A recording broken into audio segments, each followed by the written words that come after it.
दोस्तों, अमेरिका और भारत के बीच में जो टैरिफ को लेकर चर्चा है वो लगातार हो रही है। और इस बीच में जो अमेरिका के तरफ से एक फार्मास्यूटिकल इंडस्ट्री पर भी जो टैरिफ लगाने की बात हुई थी कि 100% टैरिफ लगाया जाएगा, लेकिन बीच में फिर खबर ये आती है कि अमेरिका में शटडाउन की वजह से इसमें भारतीयों को राहत है कि डोनाल्ड ट्रंप फार्मास्यूटिकल पर जो इम्पोर्ट है उस पर 100% टैरिफ लगाने की धमकी दे रहे थे, वो फिलहाल लागू नहीं होगा।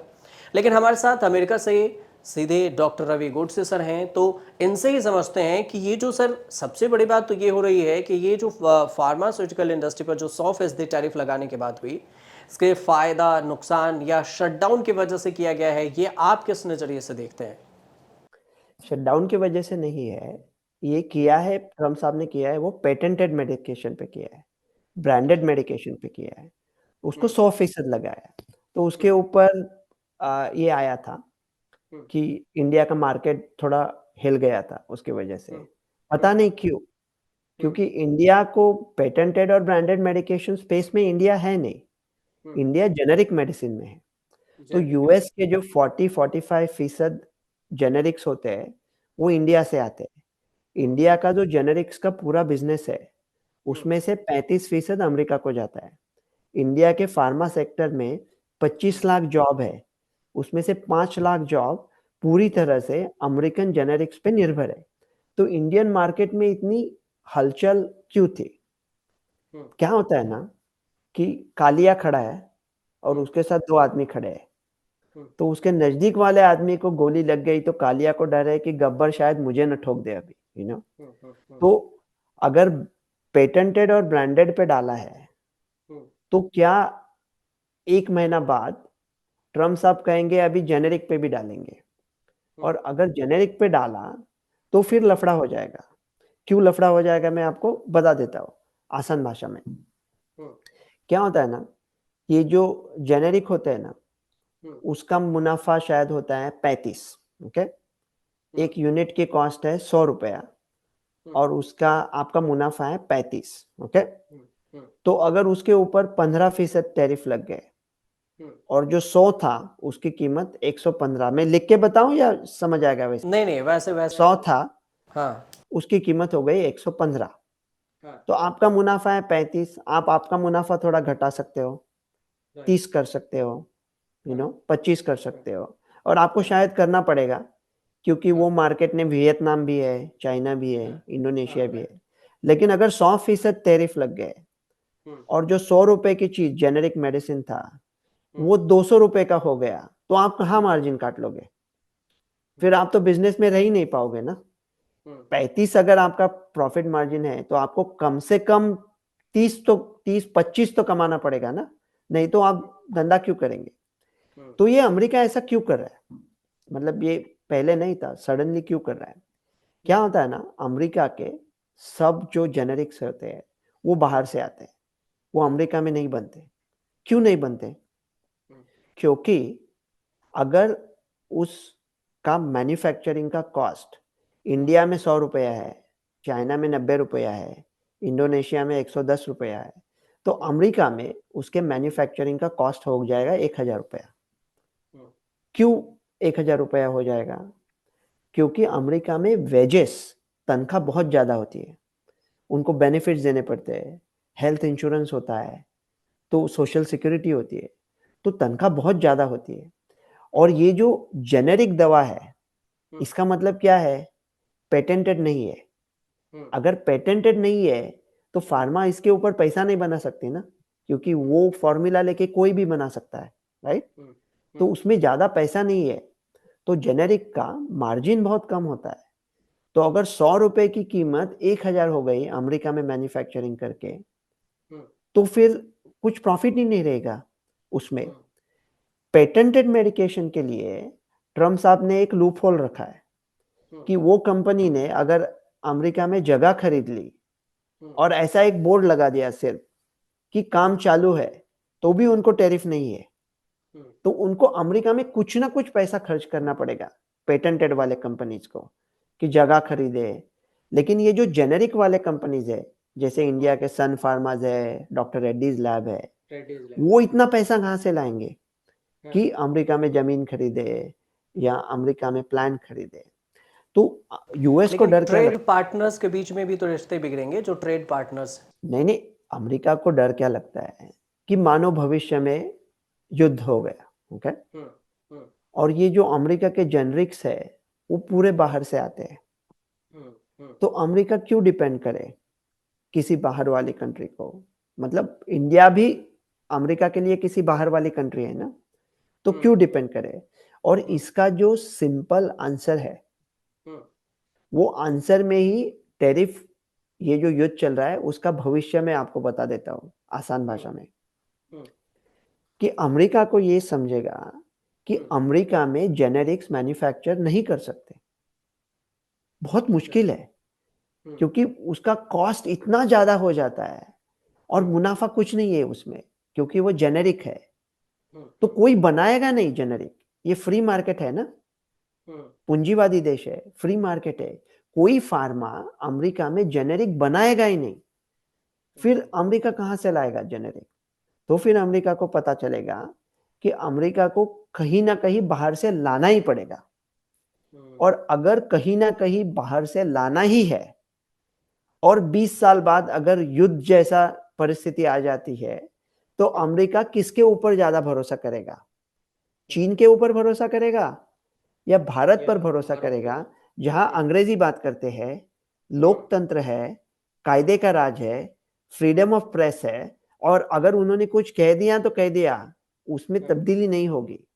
तो ये जो भारत की ताकत है कि इंग्लिश स्पीकिंग डेमोक्रेसी है, यहाँ कायदे का राज है, ये भारत की ताकत, ये टैरिफ वॉर में अमेरिका को ज्यादा समझ में आएगी, और इसमें भारत का भी भला है और अमेरिका का भी भला है। ये बात अच्छी तरह से समझनी चाहिए।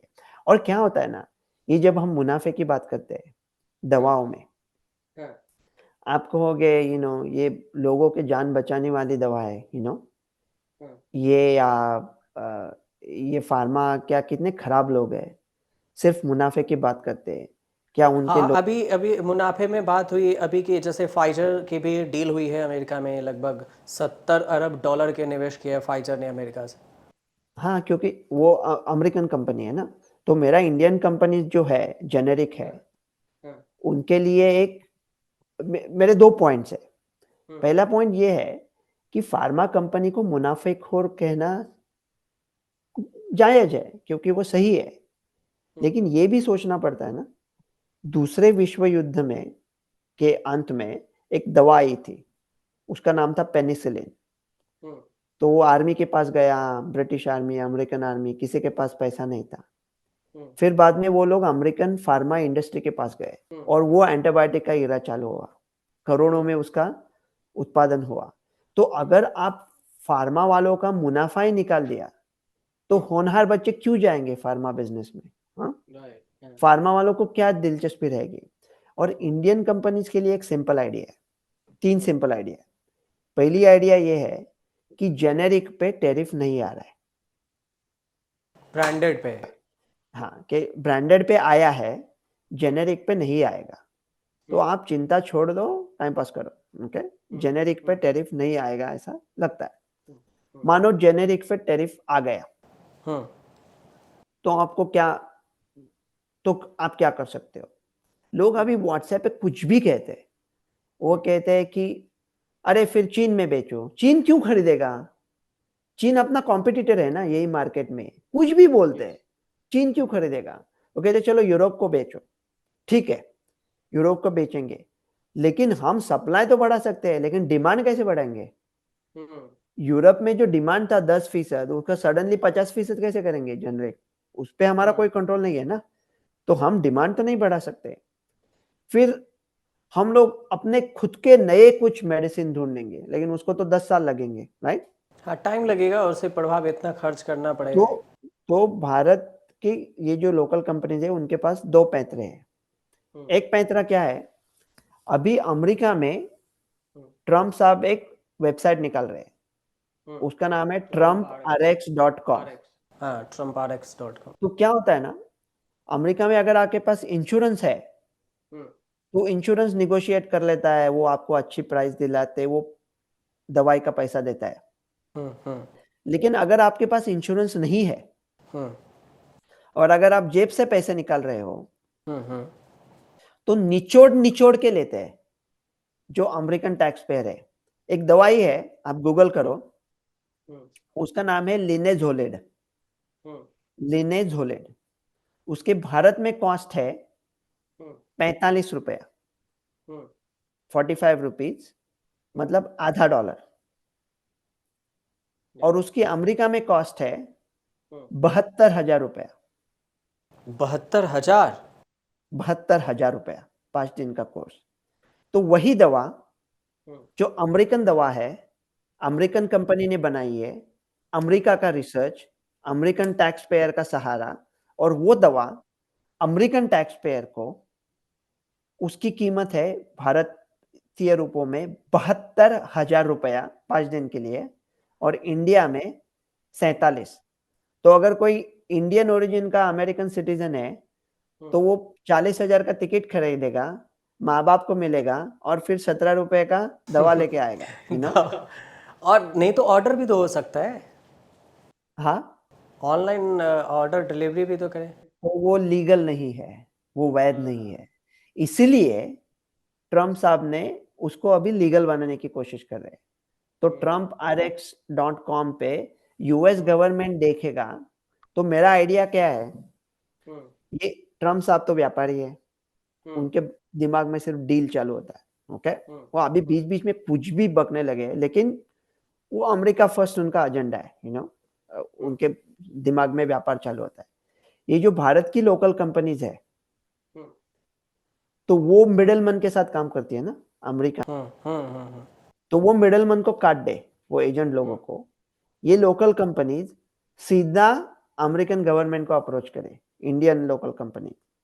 और ये आइडिया आप कहते हैं ये सब हवा में बात, ये हवा में बात नहीं है, एकदम सिंपल है। ये लोकल कंपनीज अमेरिकन सरकार को अप्रोच करे और कह दे हमारा मुनाफा 35 है ना, हम घटा के 25 कर देते हैं, और आपको गारंटीड सप्लाई सीधा यूएस गवर्नमेंट के वेबसाइट को करेंगे। तो अमेरिका की जो वेबसाइट है trumpRx.com, उसको सबसे पहला बड़ा विजय मिल जाएगा कि जो दवाई उनको अमेरिकन पहले ही सस्ते में खरीद रहे थे, वो 10% और कीमत होके यूएस गवर्नमेंट उनको देगी। यूएस गवर्नमेंट खुश होगा कि क्या हमने वेबसाइट बनाए, हमारा इतना बड़ा कंट्री के इतने बड़े कंपनीज हमारे पास आए और हमको गारंटीड सप्लाई किया। तो आपका मुनाफा थोड़ा कम हो जाएगा, लेकिन आपका कस्टमर बेस काफी ज्यादा बढ़ेगा, क्योंकि यूएस गवर्नमेंट के साथ आप सीधा डील कर रहे हो और आपको फिर टैरिफ का भी डर नहीं है। ऐसा सोचना। और दूसरा क्या है ना, हमारे पूर्वज कितने सयाने थे। इंडिया में कितनी दवाई होती है आयुर्वेदिक, जैसे त्रिभुवन कीर्ति रस है, या सुत शेखर है, या कुछ भी, बाकी कुछ भी है। तो ऐसे कुछ दवाई है, उनमें क्या है देखो, कंट्रोल स्टडीज करो, और वो पूरे विश्व को बेचो ना, बिलियंस कमाओ ना। कब तक इंडियन फार्मा किसी गोरे साहब के टेबल से क्या टुकड़े गिरते हैं और वो हमें उनमें से कितने मिलेंगे, कब तक सोचेंगे। अरे इतनी सारी उपलब्धियों के बावजूद देशों की कतार में कहाँ खड़े हैं हम, स्वदेशी ये भी योजना सोचना जो पड़ेगा। स्वदेश को लेकर है, अभी जैसे प्रधानमंत्री मोदी भी कहते हैं कि हमें खुद पर निर्भर होना जरूरी है, और इसके लिए हम स्वदेश के सिर्फ लिए खुद पर निर्भर नहीं, दुनिया को बेचो ना, दुनिया को भी बेचना। हाँ, दुनिया को बेचो ना, सिर्फ बचेंगे नहीं बेचेंगे भी, ऐसा जहन में आना चाहिए।